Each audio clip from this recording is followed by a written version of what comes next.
В этом видео я шлифую, режу, смываю краску и рисую букву «Ж». Ребята, всем привет! Сегодняшняя серия будет посвящена Уралу, и не обычному, а шагающему. А приобрести такой Урал вы можете в магазине «Модельная лавка». По промокоду Даша у вас будет скидка в 10%, а по промокоду, который вы видите на экране, скидка в 200 рублей, если вы делаете заказ впервые. Все ссылочки на магазин будут в описании. А также, если вы хотите сделать такой же шагающий Урал, вы можете мне написать на почту, и я вам вышлю эти ножки, напечатанные на 3D принтере. Итак, пошли смотреть, как я собрала этот Урал, а также вы, если будете слушать внимательно, то узнаете легенду, по которой я строила эту машину. В этом видео я решила сделать необычный Урал, а шагоход из вымышленной вселенной, о которой я расскажу вам подробнее чуть позже. Этот Урал будет всего лишь частью небольшого фантастического сюжета. Этот сюжет хоть и будет отражать события, которые произошли в начале 22 века, но будет навеивать и событиями сегодняшними. Начала я свою работу с того, что распечатала ноги для шагохода на своем 3D принтере. Модели мне любезно предоставил мой зритель Матвей, за что ему огромное спасибо. Поскольку печатать такие сложные фигуры на 3D принтере без поддержек очень сложно, мне придется их удалить с модели. Этот процесс похож на отделение деталей с литника. Дополнительно я решила прошлифовать основание поддержек. В принципе, эту процедуру можно выполнить и обычным надфилем или наждачной бумагой, но бормашинкой мне показалось, это будет сделать намного быстрее. Кстати, ноги получились универсальными, и при их помощи в шагоход можно переоборудовать любую модель. А если у вас возникнет желание повторить мой эксперимент, то комплект из 4 ног вы можете купить у меня, обратившись ко мне в личные сообщения в ВК или на почту. Все ссылки есть в описании к видео. А комплект из 4 ног стоит 1000 рублей.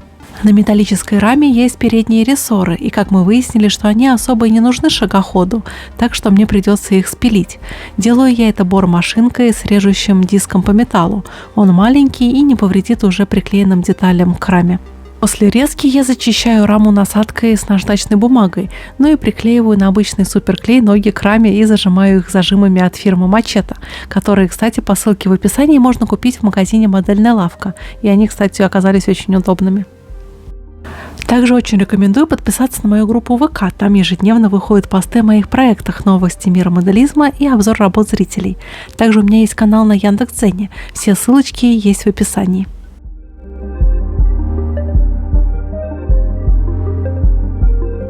После того, как клей высох и ноги надежно держатся на раме, можно прикинуть, как будет выглядеть мой жучок. А после обезжиривания я начинаю красить шасси. Хочу сделать модель мрачной, этакий страшный жук. Хочу, чтобы модель вызывала ассоциации с насекомым.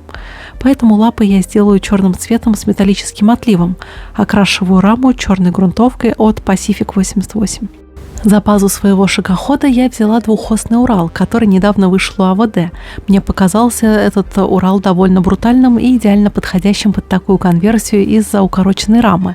В целом модель представляет из себя классическую модель от АВД с металлической рамой и кабиной и пластиковыми мелкими деталями и кузовом. Я умышленно приклеила весь обвес на раму, чтобы заранее оценить, как будут смотреться ноги на готовой модели. Но, как показали визуальные испытания, надо ноги клеить на те места, где располагаются мосты у обычного Урала. Сейчас я грунтую кабину серым грунтом Атомо, и он меня немного подвел. Надо было разбавить его чуть жиже, потому что он лег у меня с шангренью. Потом красками Атомо я покрашу кабину Урала, и цвет у кабины мне не очень сильно понравился. Цвет ушел в слишком салатовый и веселый оттенок, а мне нужно было добиться более мрачного результата. Да, мосты и элементы подвески я на модель ставить не буду, ведь это логично. Думаю, что привод к этим ногам будет электрическим, а от дизельного генератора – этакий Toyota Prius. А может, спустя 100 лет и придумают, как передавать большие объемы энергии на расстоянии. А назначение у Урала будет привычное – доставка грузов по бездорожью, ведь ноги пройдут там, где не пройдет колесо. Но что делать с высоким центром тяжести, я пока не знаю. Пусть под капотом будут гироскопы, которые будут заниматься стабилизацией грузовика. А теперь я хочу рассказать легенду о прототипе. Февраль 2122 год. Cyber Russia начинает проводить спецоперацию по дероботизации экзопланеты. Запускаются супер-гиперракеты, и на планете высаживается гипергвардия. Используют они, конечно, вечную гиперроссийскую технику, которая проходит сквозь века с некоторыми модернизациями. Например, лазерные автоматы АК-115, УАЗ-буханки с варп двигателями и, конечно же, вечные Уралы. Только Уралы не простые, а гиперроссийские Уралы с модернизированной импортозамещенной ходовой частью. А кушают эти Уралы привычную солярку. Ну как в Cyber Rush без солярки. Надо же что-то сливать. Ах да, ведь еще же можно сливать и в Powerbank электричество с электрокамазов. Главное преимущество ходовой части – это перемещение быстрыми прыжками и возможность передвигаться по сильно пересеченной местности, коих на планетах окраины Вселенной очень много.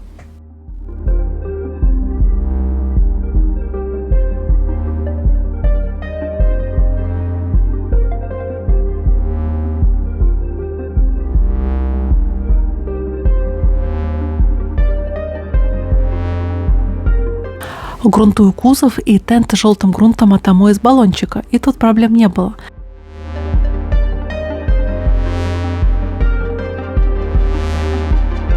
Я долго смотрела на то, как у меня получилась кабина. И знаете, чтобы оценить результат работы, нужно на несколько часов отойти от модели и потом взглянуть на нее свежим взглядом. И свежий взгляд мне подсказал, что лучше бы мне эту кабину перекрасить. Благо, что кабина металлическая и не боится среза для смывания краски. С пластиковыми деталями повторять этот трюк я не советую. Я просто прыскаю из баллончика это средство, прям как на обычную краску из баллона, и краска сама вспучивается. Потом я тряпочкой вытираю вспученные хлопья краски. Повторяю процесс грунтовки модели, и на этот раз уже из баллончика. Я окрашиваю кабину красками от Pacific 88. У них огромная палитра зеленых оттенков, и на этой модели я использую транспортный зеленый. Примерно в такой цвет красится современная российская автомобильная военная техника.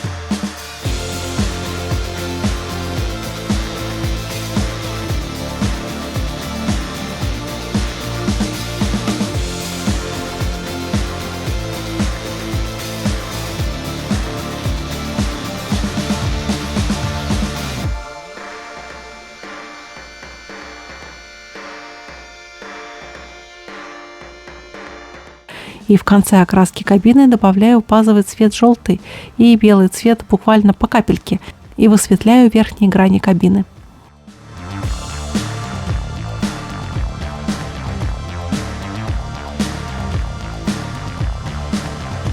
Теперь настало время заняться ручной работой, и кисточкой я окрашу брызговики и корпуса фар.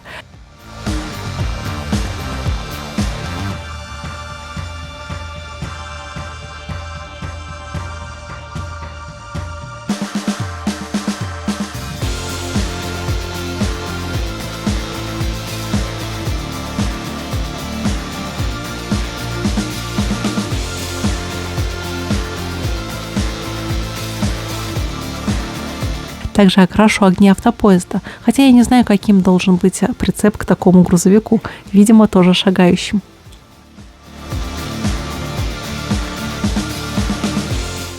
На раме покрашу двигатель, радиатор и глушитель в металлические цвета.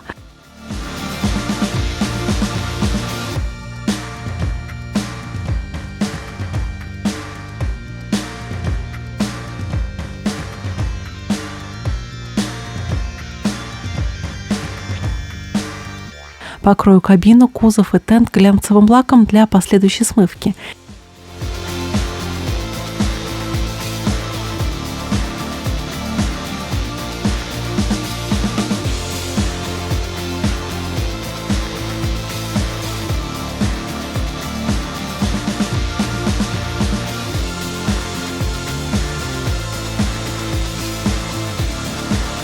И вот настало время смывки. На зеленый цвет отлично ляжет темно-коричневая смывка.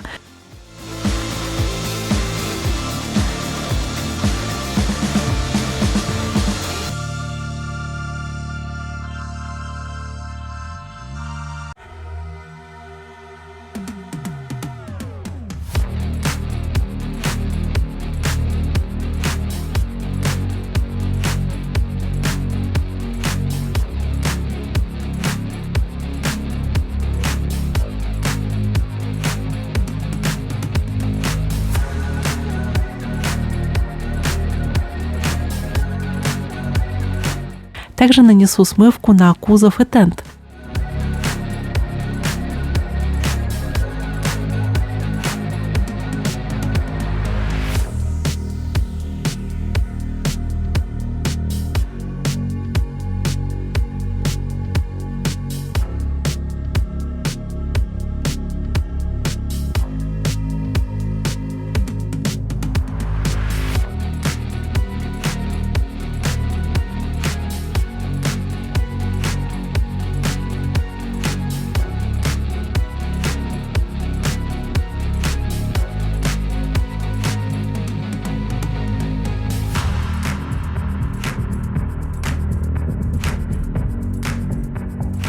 И удаляю излишки White Spirit.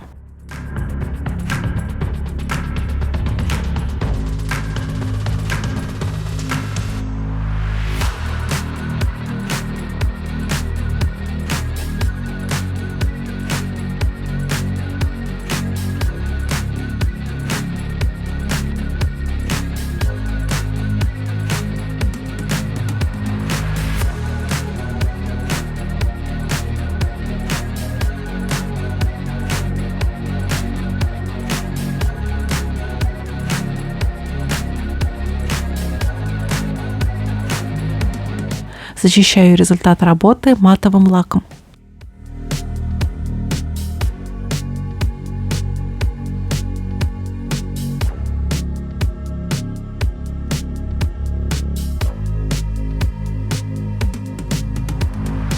А вот тут я методом сухая кисть придам ногам металлический блеск, и для этого мне пригодится краска Dry Brush от Amo.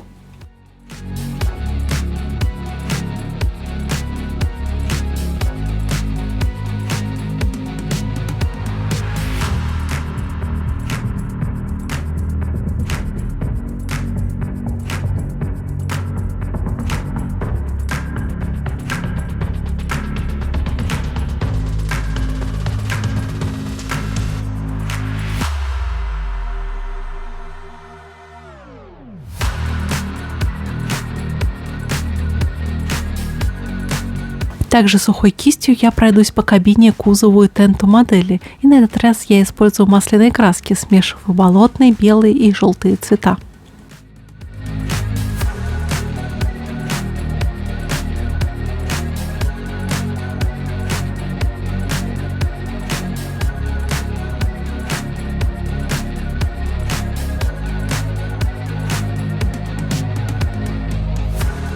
Окрашиваю в черный цвет мелкие детали из аэрографа, корпуса фар, корпуса зеркал заднего вида и дворники.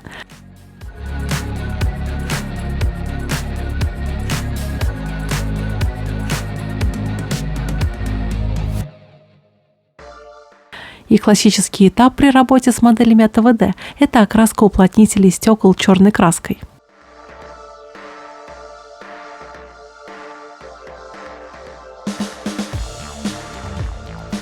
А теперь мне надо нарисовать опознавательные знаки Урала. Поскольку Урал-шагоход будет участвовать в операции, где будут и другие Уралы, ему нужен опознавательный знак. И пусть это будет буква «Ж».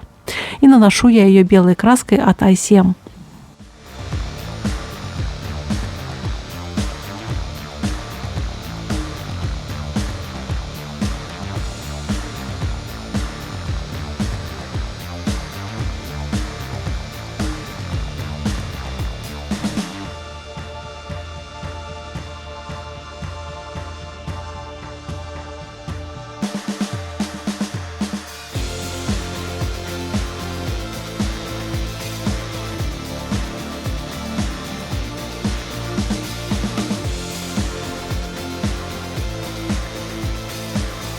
Добавлю немного сколов на кабину и кузов губкой для мытья посуды.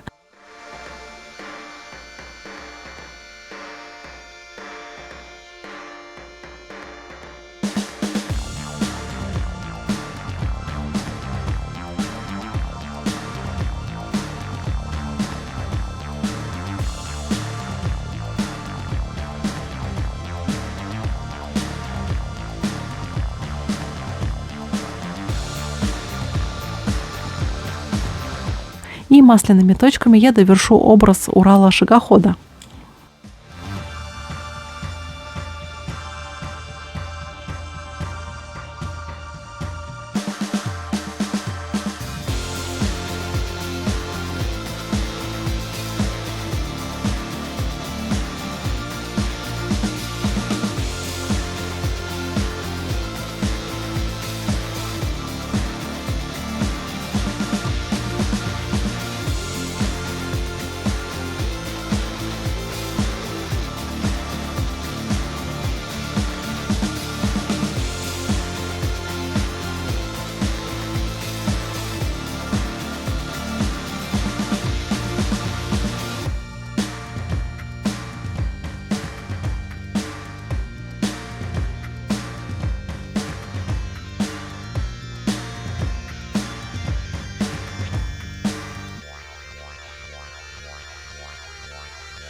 И вот такой у меня получился Урал. Если вы также хотите узнать продолжение этой вселенной, то обязательно напишите об этом в комментариях. И я обязательно сниму что-нибудь подобное еще на канал. Спасибо вам за внимание. Кстати, не забывайте подписываться на мои социальные сети, такие как Яндекс.Дзен, ВК, Телеграм-канал. И до новых встреч. Пока-пока.